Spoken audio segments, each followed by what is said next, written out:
Madame la Présidente. Cette directive ambitionne de fixer un cadre juridique commun aux États membres de l'Union européenne afin de gommer les disparités entre les différents régimes nationaux appliqués. En d'autres termes, il s'agit d'harmoniser les applications nationales de la législation douanière pour achever de mettre en œuvre l'union douanière. Les disparités nationales dans la mise en œuvre de cette union douanière ont effectivement une incidence sur l'égalité des conditions de concurrence, en ce sens qu'elles fournissent un avantage à ceux qui ne respectent pas la législation dans un État membre dont le régime de sanctions douanières est plus indulgent.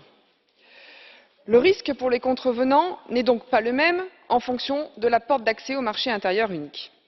Ces distorsions de concurrence sont factuellement monnaie courante au sein de ce marché intérieur unique, qu'elles soient de nature sociale, environnementale, financière, économique ou politique. Les Français en font chaque jour l'amère expérience. En somme, le schéma est simple. Les États membres continuent de transposer les directives européennes dans les lois nationales selon leurs propres intérêts. Ce que j'appelle, moi, un acte patriote. Madame la rapporteure, elle, explique que certains États membres traînent des pieds. Pour la Commission et les institutions européennes, en revanche, c'est le péché mortel. Il faut au contraire plus d'Europe.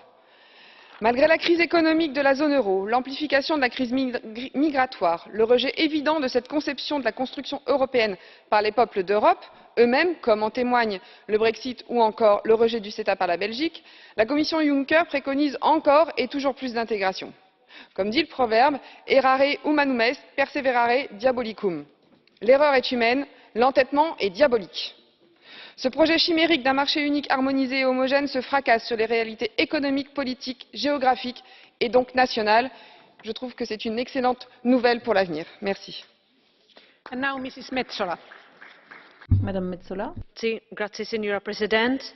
Je vous remercie, Madame le Président. Pour commencer, j'aimerais dire un mot de la tragédie qui s'est déroulée à Malte ce matin. 5